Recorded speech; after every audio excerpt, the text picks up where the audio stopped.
I slammed a kid with a metal pipe at a grocery store. Here's how it happened. It started like any other routine day. I had my list, my shopping cart, and the usual sense of detachment that comes with buying the week's groceries. The aisles were quiet, almost peaceful, and I was already thinking about how to make dinner that night. I wasn't looking for trouble. I wasn't in the mood for confrontation. But, of course, it came to me. I remember the moment clearly. The aisle was stocked with all kinds of sauces, the familiar label staring back at me. I needed tomato sauce for spaghetti. Simple enough.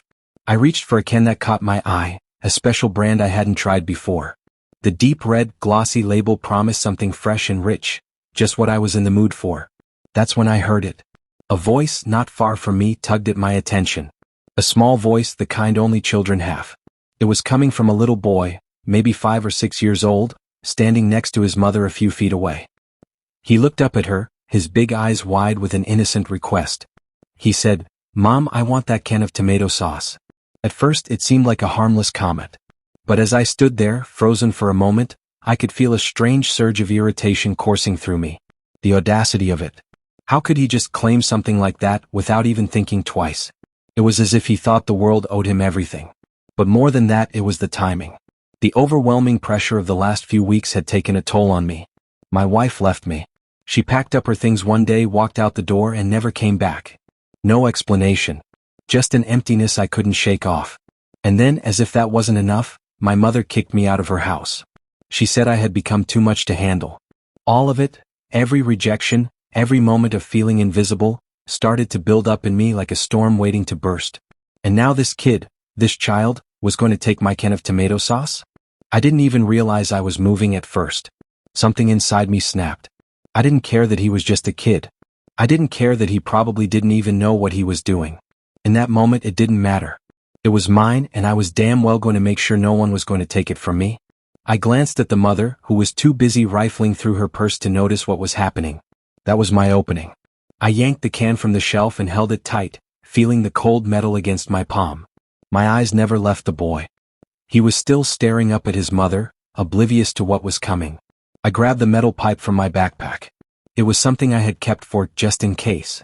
You never know when you'll need to defend yourself in this world. I had carried it for months, hoping I'd never actually have to use it. But now, it felt almost natural to pull it out, to hold it in my hands like a tool I was meant to wield. I walked up to the boy, my grip tight around the pipe. The world felt oddly slow as I approached him. My heart beat loudly in my ears, each thump like a drum urging me on. The mother was still distracted. She hadn't seen me. I didn't say anything. There was no need for words. The anger that had been pent up for so long surged up inside me, and with one swift motion, I picked the boy up and tossed him into the air. It wasn't a gentle motion. It wasn't meant to be. My hand gripped the pipe, and with all the force I could muster, I slammed it down into his small, fragile body. He flew as if the world had turned against him, and landed with a loud crash into the toothpaste aisle. The sound echoed through the store. A mixture of disbelief and anger filled me, but I didn't stop to think. My eyes were still on the can of tomato sauce, the one that was now mine. I hadn't let go of it. I heard her then, the mother.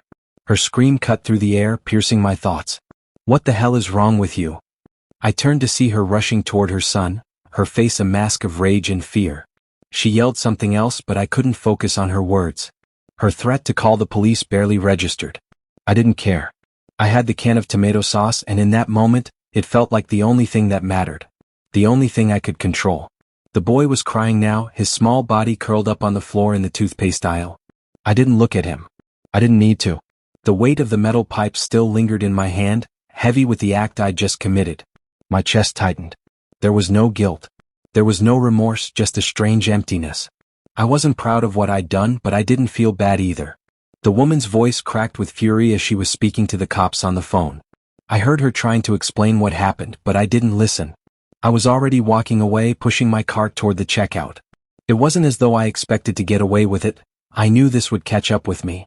But in that moment, I felt like I had finally taken control of something. The checkout process was mechanical, the beep of the scanner echoing as I paid for my groceries. I could still hear the distant sound of the woman's voice behind me, but I didn't turn around. I just kept walking, holding my can of tomato sauce like it was a prize. As I stepped outside into the parking lot, I took a deep breath, still feeling the adrenaline surging through me. I couldn't explain it to anyone, not even myself. It wasn't about the sauce. It wasn't even about the kid. It was about everything else that had been boiling inside me for weeks. I didn't know what was going to happen next. I knew I had crossed a line, but I didn't care. For the first time in a long while, I felt something, anything, other than numbness. And that, in its own twisted way, felt like a victory. I thought I had gotten away with it. I thought I could just go home, maybe forget what had just happened. But life doesn't work like that. It was maybe an hour later when I was sitting in my living room, the faint smell of tomato sauce filling the apartment. I hadn't even bothered to eat. I couldn't get rid of the sound of the kids' cries echoing in my ears. I should have felt something, guilt, shame, remorse. But I didn't. I just felt numb. Then there was a knock at my door.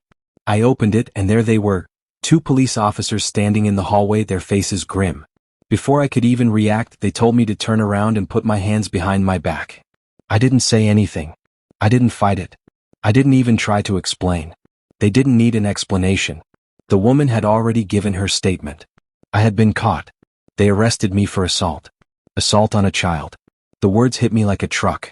They weren't even asking questions, just reading me my rights, putting handcuffs on my wrists. The gravity of it hadn't quite settled in yet, not fully, but the cold, metal cuffs around my wrists felt like the first real consequence of my actions. As they led me to the squad car, I glanced back at my apartment one last time. My thoughts were a jumbled mess, but the only thing I could think about was the kid. What had I done? I didn't even think about it when it happened. It all happened so fast. But now, sitting in the back of the police car, I realized the enormity of it. I had assaulted a child.